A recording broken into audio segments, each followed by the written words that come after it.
This video is supported by Nebula. The other day, I was looking at some old houseplants, just like this one, and a lot of them had a room like this that was labeled as a parlor. And now, I don't know about you, but I don't have a parlor in my house. So I was curious, what exactly is supposed to happen in there? So I did a little poking around. While it is true that parlors were rooms for displaying a family's highest quality possessions, I think it's interesting to look at how and why this practice came about. In the early 1800s, you'd find yourself waiting around. A lot. But magazines, they weren't the go-to waiting room time killer just yet. And a lot of folks, they couldn't read. So instead of a room full of outdated issues of Sports Illustrated, you would wait in a room called a parlor. The word parlor comes to English from the French word parler, meaning to speak. As the name for a room, this might have to do with its arrangement making it easy to chat with others. But to speak took on a slightly different definition for this room over time. Because if chatting wasn't on the agenda, the room itself was intended to speak in a sense.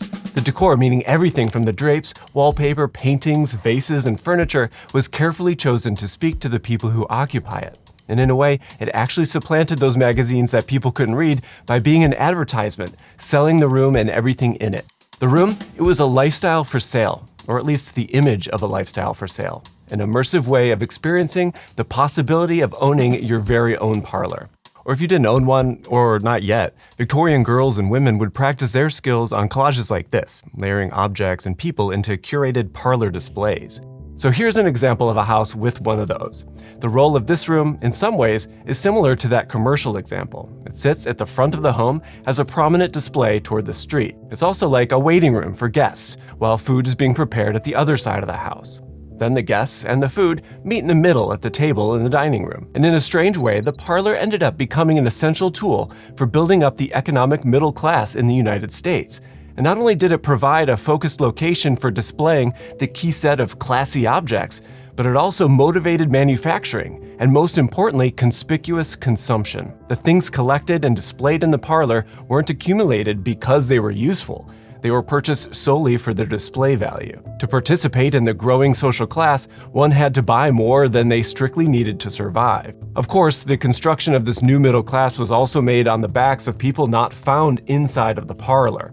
That includes servants and women working in the kitchen or other areas of the house. You know, the classes of people that create and maintain the display. And it should be noted that children are only let in at certain times as well, but we'll get back to them. Anyway, the parlor practice continued until the 1920s. Then the Great Depression drove the final nail in the coffin, so to speak.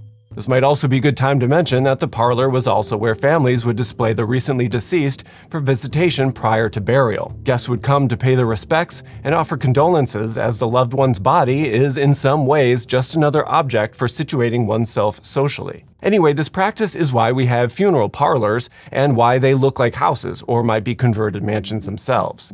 Ironically, most parlors in homes eventually became what we now call living rooms, and for a time they were called death rooms. That was a result of a rebranding campaign led by the popular Ladies' Home Journal. They hoped that it would become, quote, a room set up for ordinary social use.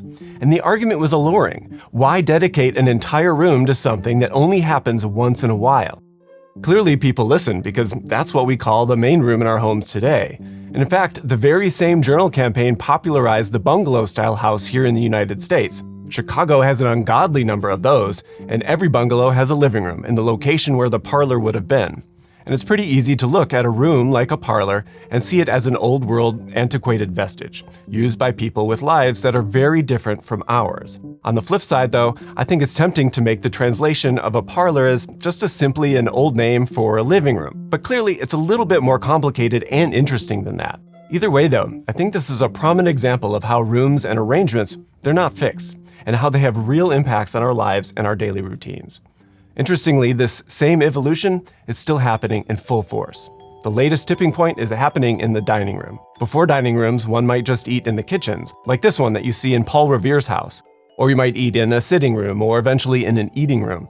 But with the parlor, the dining room table and the dining room came about as the parlor's food-based counterparts. So when parlors went away, the dining room kept some of the parlor-like qualities. You might remember cabinets full of china accumulated over generations in grandma's house. Those aren't plates for eating, they're just for display. A way of showing familial heritage, disposable income, and aesthetic taste. But today, things are shifting again. Even in 1990, 50% of homes in the United States had dining rooms. But today, Realtor.com reports fewer than 25% of its listings actually reporting having them. It's not like we're eating any less, but the dining room is being supplanted by things like eat-in kitchens, island countertops, or folks just eating while sitting on the sofa like I do. You can see how this looks when compared to the parlor plan with a common example of a new home built today in Chicago. Sure, there's still an area for eating, but it's really just one big room from the front door all the way to the back door. In a space like this, any delineation between the zones are created with furniture or other decor items, sofas that are turned in a certain way, or a rug that just suggests a distinct area. Walls are just too intrusive or too permanent for the kinds of space that most Americans would prefer today. In fact, almost 86% of all Americans prefer an arrangement like this. Part of this is driven by shifts in the distribution of domestic labor, class, and gender norms. In many households, this has turned the act of cooking into something that's more social and distributed, warranting a less divided and less specialized floor plan organization. Today, flexibility is key, and a table that sits between the kitchen and a living room might double as a workspace, for instance. It's not just for dining. Keeping a room full of decorative plates for performative eating just doesn't make sense for most people anymore. For some, that might be an economic decision. They can't justify building and maintaining a room for that singularly specialized and symbolic purpose. Resale value is also an important consideration here. The real estate market puts a premium on conforming to current trends and expectations, so it benefits homeowners if the floor plan reflects those. And all these pressures, they're like forces that you can imagine that are pushing and pulling on a home's floor plan that makes it the way it is. Economics, they're joined by a host of others, some of which we've already talked about, like behavioral pressures. The preference for more informal setups and flexibility also has to do with decisions that people are making in their day-to-day rituals. For the shift away from dining rooms, for instance, you might add the desire for maintaining visual connection to other spaces in the home and our shortened frenetic attention spans. We just want and need to be multitasking all the time, so to devote an entire blocked-off room to the act of eating just gets in the way of that. Which brings us to more technical aspects like codes and other regulations, or technology itself could be enough of a reason to add or delete rooms. For Parlors, we talked about magazines and the role that they played as advertising products and how the original parlor was born of their absence. That's a kind of technology. Technological advancement in the computer industry allows dining room to become like an office, and that joins building technology as forces impacting a home's layout, which leads to the final pressure, which are social and cultural. Whereas behavior has more to do with activity inside the footprint of the house, this stuff is more broad. This might include changing family structures, or it might include trends toward dual career households, and that might make eating together difficult, thus diminishing potential occasions for utilizing a room that's solely dedicated to formalized eating rituals. While looking at these in isolation like this is useful, it's their combination where we start to understand how things like parlors and dining rooms shape our lives. So if we go back to living rooms, in some ways, they're not that different from parlors. They were the same room, just with different expectations. It was more of a rebrand rather than a new room. I mean, they were in the same spot and the dining room was still there. If you entered a house in the 20s, it's not like you would have seen toys strewn everywhere. In fact, kids were never really to be seen. But during the baby boom that started in the 1940s, that made it next to impossible to keep up that trend. At the same time, televisions joined radios as a popular form of entertainment. And the early ones of those were wooden boxes, and they were almost furniture-like, and they sat on legs that sat out in the middle of the room. And this was hardly something that belonged in a room that was dedicated to socializing. The TV demands a totally different furniture arrangement. So a few different architects began designing houses for their clients with an extra room, and at first, it didn't even have a name. These houses still had living rooms, but this other room was a place where the kids could play with their toys, and it's where people could watch TV. Interestingly, these architects happened to go to the same exact furniture designer to help them solve the same problem. When the kids were done playing with their toys, where should they go? They needed a place to store them. Both architects hired George Nelson, lead designer at Herman Miller, to imagine a storage solution. Not only did he solve the problem by inventing the storage wall, he went on to write an influential book called Tomorrow's House, where he helped define what he called the family room. This was a new room, not just a rebrand of the living room. It filled a gap that nobody had articulated before. He advocated for design decisions, like for this space to have materials that could easily weather dirt and kids playing. And he went on to create an entire series of new kinds of furniture and modular storage solutions for any kind of family room. These could look good in less formal furniture arrangements that were appropriate for leisure activities. And George Nelson believed that design was, quote, a response to social change. It seemed that people were done performing their lives for others' approval. Rather, they wanted homes, rooms, and furniture that reflected who they were. And now, I want to be clear that this story of parlors to living rooms to family rooms is mostly the story of white, middle-class American families.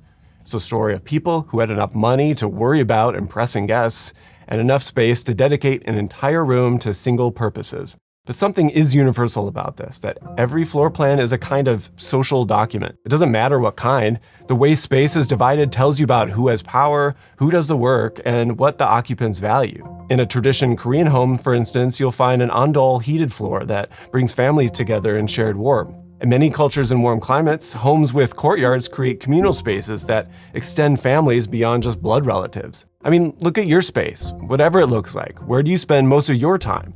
Is there a room that nobody's allowed to mess up? Who gets the biggest room? Where do guests have to go when they visit? These are not random decisions. They're choices that reveal your priorities, your economic situation, and your cultural background.